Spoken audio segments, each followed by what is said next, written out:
రంజిత్ ఆ ఇంట్లో ఉండటం మొదలుపెట్టినప్పటినుంచి అతనికి తెలియని సంఘటనలు జరుగుతూనే ఉన్నాయి. కాని నిజమైన భయం ఇప్పుడే మొదలవుతుంది. ఒక రాత్రి రంజిత్ బాత్రూంకి వెళ్లి అద్దంలో తన ప్రతిబింబాన్ని చూస్తూ ముఖాన్ని కడుక్కున్నాడు.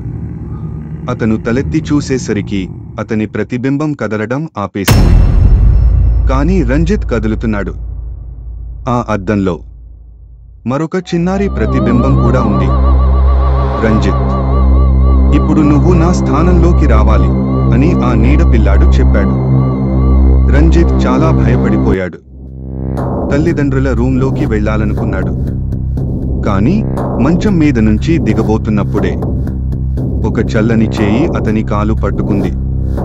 నన్ను వదిలి వెళ్ళిపోకూడదు అనే ఓ చిన్నారి భయం నింపిన గొంతు. రంజిత్ ఒక్కసారిగా కింద పడిపోయాడు. కాని అక్కడ ఎవ్వరూ లేరు. రంజిత్ ఇంటి వెనకాల ఉన్న ఓ మూలన ఒక మూసివేసిన గది కనిపించింది. తల్లిదండ్రులను అడిగితే ఆ గదిని ఎప్పుడూ తెరవద్దు అని వారన్నారు. కాని రంజిత్ దానిని తెరవాలనే ఉత్సాహం పట్టలేకపోయాడు. ఒక రాత్రి ఫ్లాష్ లైట్ తీసుకుని అక్కడికి వెళ్ళాడు. గడియారం అర్ధరాత్రి 12 మోగగానే తలుపు తానే తెరుచుకుంది. అక్కడ ఏమున్నదో తెలుసా? ఒక పెద్ద పెట్టె. దానిమీద రక్తంతో రాసినట్టుగా ఓ పేరు. రంజిత్, ఇది ఎలా సాధ్యం? నేను ఇప్పుడే ఈ ఇంట్లోకి వచ్చాను కదా? అతను తెరిచాడు.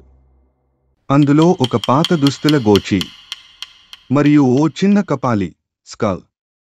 అప్పుడు వెనుక నుంచి, నువ్వు నిజంగా కొత్తవాడివా? లేక నీకు గతం గుర్తురాలేదా అనుకుంటే ఆ చిన్నారి దెయ్యం నిలబడి నవ్వుతోంది. రంజిత్ ఆ పాత గదిలో ఓ పెద్ద పెట్టె తెరిచిన దగ్గర నుంచే అతని జీవితం పూర్తిగా మారిపోయింది. అందులో ఒక చిన్న పుర్రె ఉండటమే కాకుండా పక్కనే ఒక పాత చిత్రం ఉంది.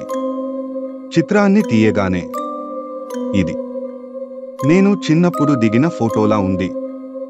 కాని ఇది ఎంతకాలం క్రితం ధో. ఫోటో వెనుక రాసుంది రంజిత్ 1925. ఇది ఎలా సాధ్యం? నేను ఇప్పుడే పుట్టాను కదా? అప్పుడు వెనుక నుంచి ఓ చిన్నారి నవ్వుకుంటూ, నీకు నిజంగా గతం గుర్తురాలేదా? రంజిత్ ఒక్కసారిగా తీవ్రమైన తలనొప్పితో కిందపడ్డాడు. గది చీకట్లో మునిగిపోయింది. ఆ చిన్నారి దెయ్యం ముందుకు వచ్చి చెప్పింది, నువ్వు ఈ ఇంట్లో ఎప్పుడో చనిపోయావు. నీ కుటుంబం నిన్ను మరిచిపోయింది. ఇప్పుడు నువ్వు నిజాన్ని గుర్తు చేసుకోవాలి.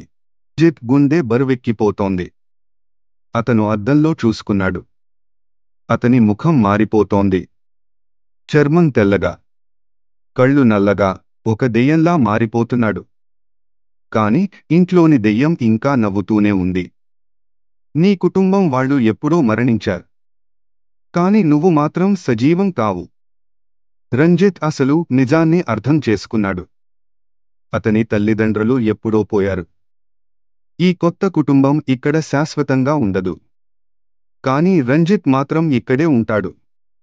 దీని తర్వాత ఆ కొత్త కుటుంబం వచ్చింది.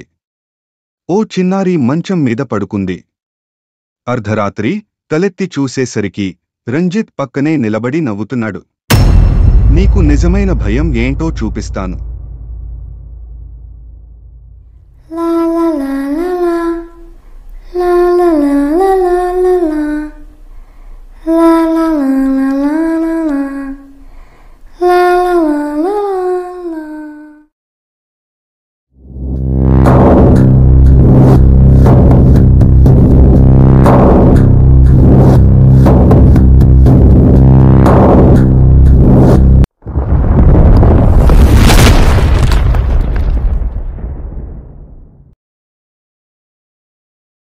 Subscribe to my channel.